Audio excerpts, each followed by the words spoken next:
both of Alexander and some of Hercules, of Hector and Lysander, and such great names as these. But of all... Hello and welcome to today's Battletech review. Today we're going to be looking at the Grasshopper, one of those weird mechs that a lot of people didn't pay a whole lot of attention to until it started getting upgraded and people were like, no, I want the original one back. It's an odd machine in that it doesn't fit many of the standard roles that we would associate with heavy mechs. It has a MAME that would fit probably better with a lighter mech like the Locust, so it has a few different weird things going for it, but it is an entirely decent machine and probably one of the better fighters during the Succession War, I would say. So let's get into it. The Grasshopper honestly came out at one of the worst possible time, right as the American Civil War was ending and as the SLDF was getting ready to get out of Dodge. It was originally billed as a stealth mech, but they never could get that to work, so it was turned into a simple brawler knife fighter, and it was procured in rather large amount by regular regiments of the SLDF. As Kerensky took his ball and went home, truckloads of those were transferred to regular house militaries and mercenary commands, and people quite enjoyed having them on hand during the ongoing Succession War afterwards. One of the main reasons for this was that the original Grasshopper, the GHR-5H, was built tough and could take a beating and keep going. Not just that though, it was also built with parts that were easy to replace, easy to repair, and that were standard, compared to things like, let's say, the Clint. And all of those parts were base grade here. You had nothing on there that was requiring advanced plants, or things like endo-steel, ferrofibrous, ER lasers, or anything fancy like that.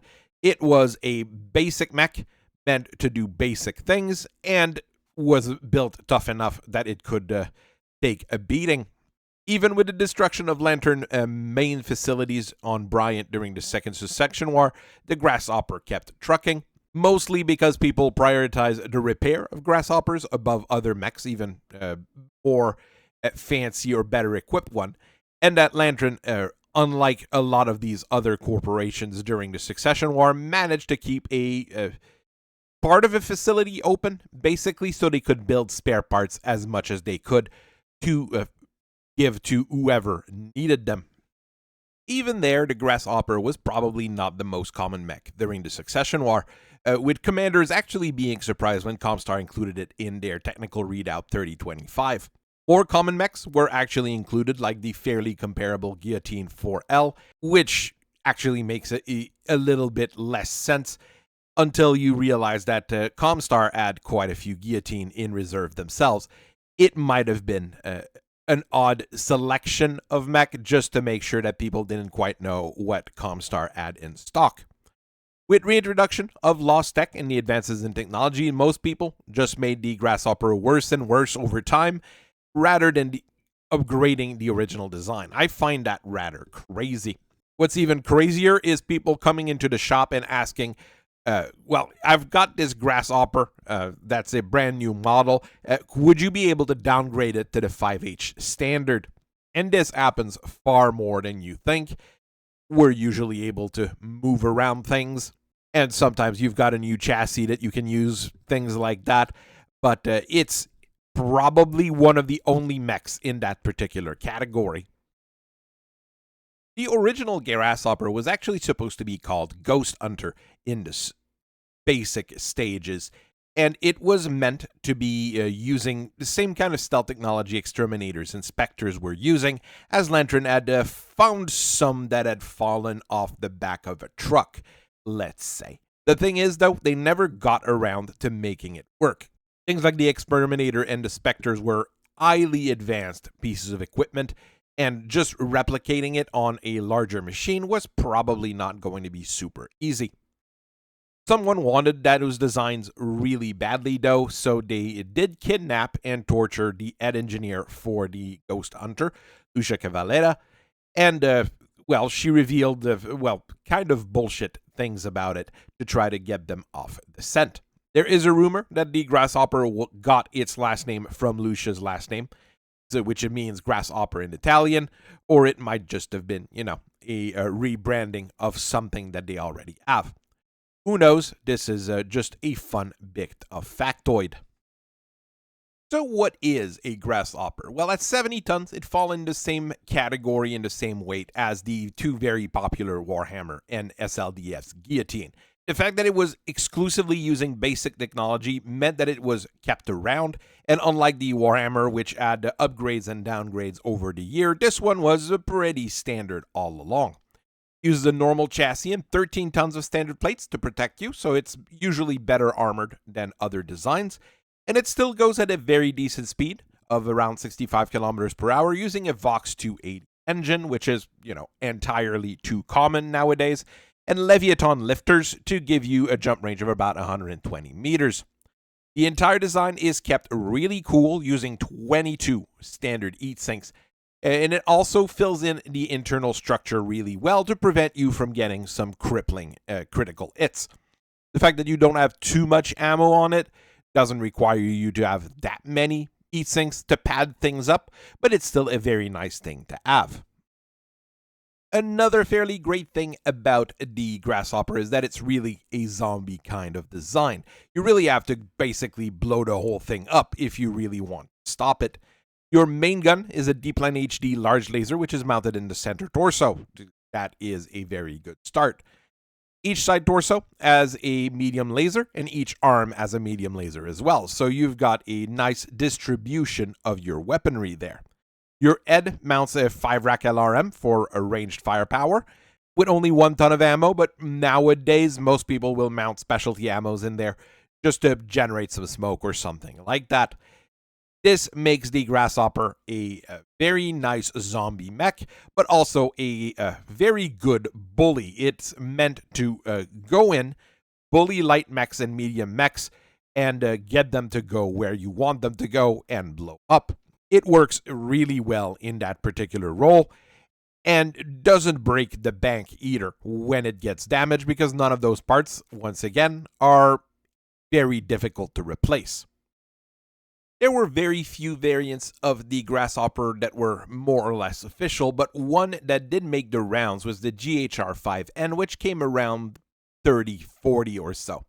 You take out the LRM in the head and you replace it with a regular medium laser, while the large laser is replaced with a PPC of various brands and designs.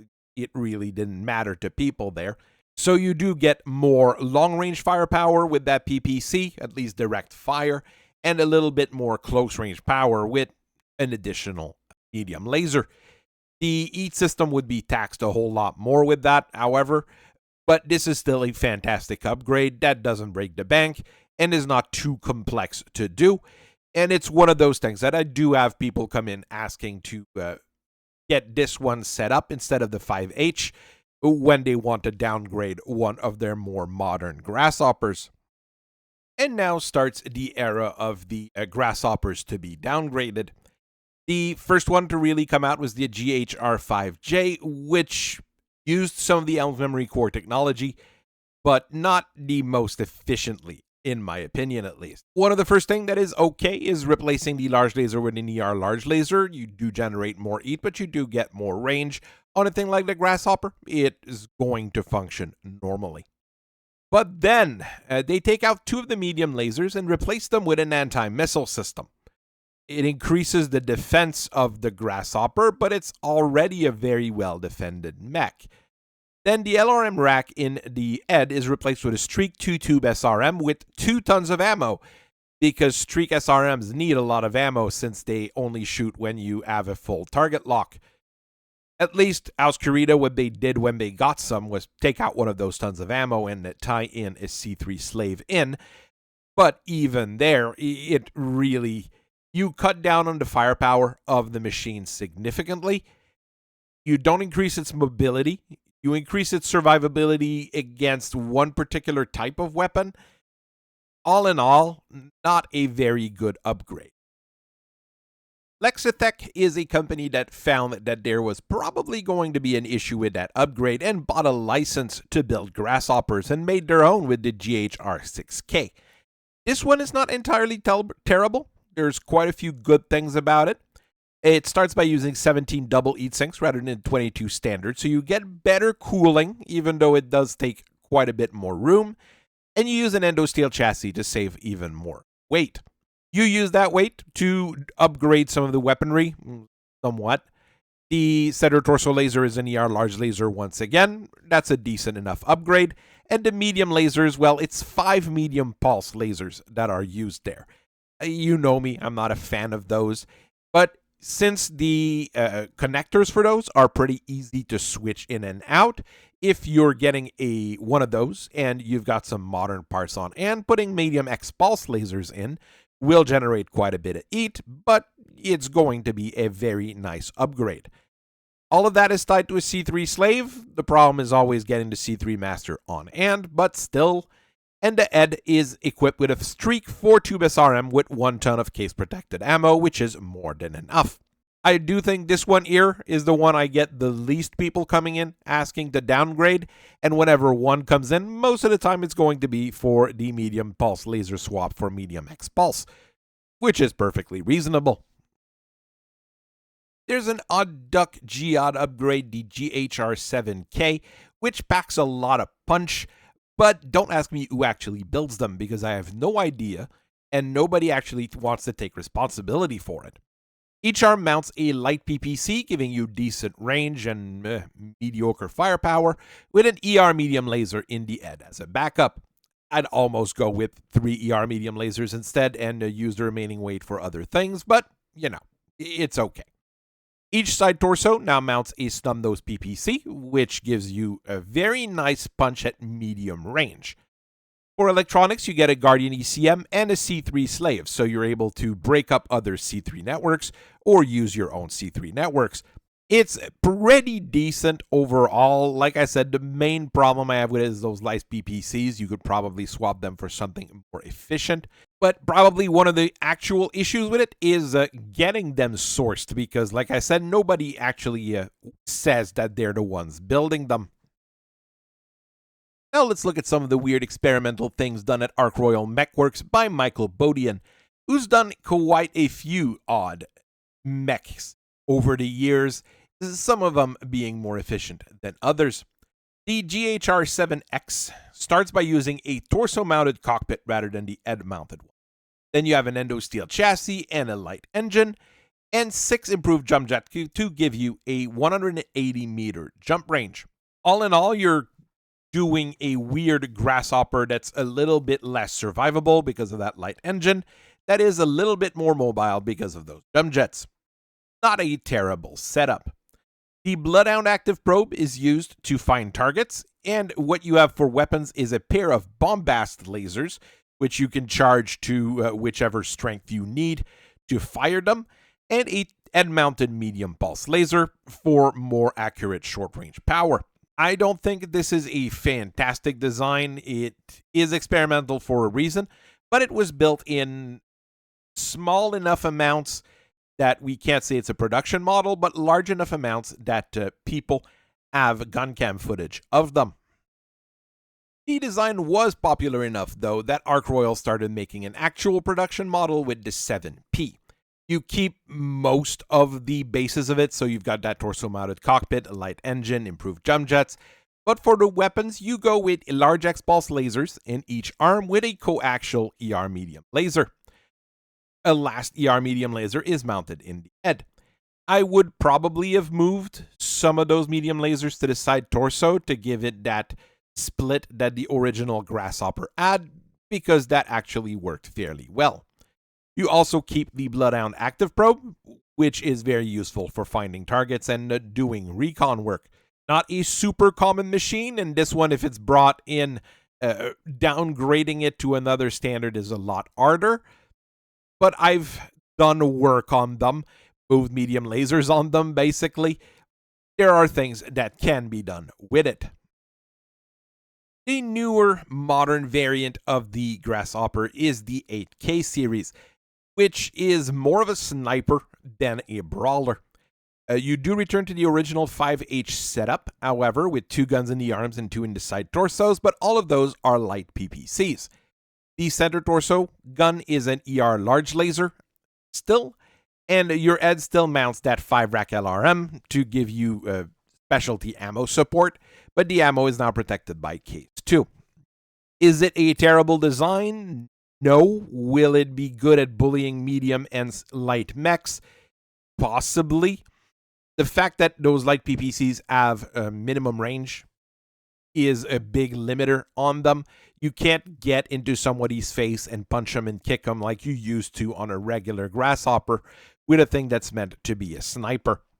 That ER large laser probably could have been swapped with a snub-nose PPC as an example if you wanted to just go all PPC. It's one of those things that I haven't seen all that often, and very often actually what happens with them is that someone brings them in and says, switch the light PPCs for ER medium lasers, do what you can to make it tougher, and call it a day. Grasshoppers were pretty rare in general, but in our neck of the woods of the periphery, they were really rare. However, there were popular periphery refits for them, and generally, I'll be honest, I still have people showing up asking to get those set up as well. The most popular periphery refit takes off the large laser and the right arm medium laser and switch it to the right torso. What it does, it allows you to stick a hatchet on the right arm. It could be the left arm as well. I mean, it's a periphery refit. It depends on who's paying and who's asking. And it works a lot better than you would expect. Because an hatchet on a 70-ton mech, when it gets in the face of the things it's meant to bullies, the medium mechs and light mechs, it is going to deal quite a bit of damage. Since the Grasshopper already doesn't overeat, triple strength Mechwarrior here wouldn't really help, but you know, it happens that some of them have it. Another subvariant of this takes heat sinks off to add an extra medium laser in each side torso, because more medium lasers in a hatchet is always a thing that is fun. There is a fancy periphery refit as well, which is the JRH5P. This one here uses double heat sinks, definitely not stores by Flanagan or any Oregon associated business, and goes with heavier weaponry. The arms are armless, you don't get anything on them, but each side torso has a PPC and a medium pulse laser, or a medium X pulse laser if you're a bit fancy. The normal medium laser, or an ER if you want, is mounted in the center torso and head. All in all, it's roughly put a heavily armored, jumpy Warhammer, with a little bit less flexibility since your guns are not in the arms, but it will make it quite tough and hard to kill and hard to make not dangerous. This one quite popular as well. I do get people showing up asking to get that setup done.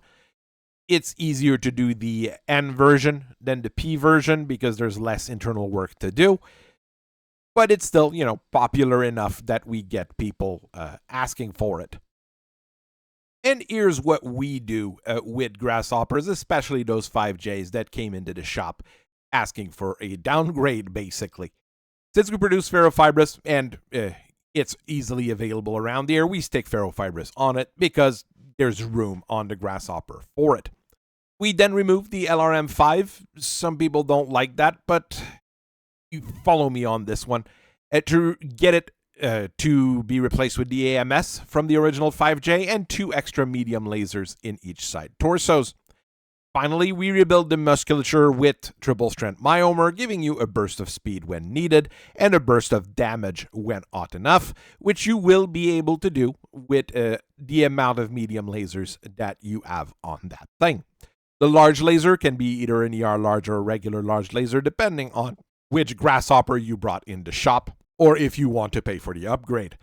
If you want to pay a whole lot of money, of course we can set it up with clan equipment, but that's going to be taxing on the EAT system a whole lot more. The Guillotine and the Grasshopper are two designs which takes the philosophy of reliable and dependent, while limiting the amount of iron gear on them. The Guillotine had originally an endosteel chassis, That's where the big difference between the two comes from. And the fact that the downgraded guillotine was available throughout the Succession War also gives you a bit of an idea of where the difference between the two designs are. But their role is more or less the same as a heavy trooper / bully. The Grasshopper is better in that role since it has hands, and hands are a very good thing to have on a lot of battle mechs. The fact that the Grasshopper had no advanced technology and it made it reliable and good makes it that when the new technology was available again, people upgrading it probably didn't quite know what they were wanting to do with it. So I thank you very much for listening to me for so long today. I hope you have a very nice rest of your day, and I'll see you later. Bye-bye.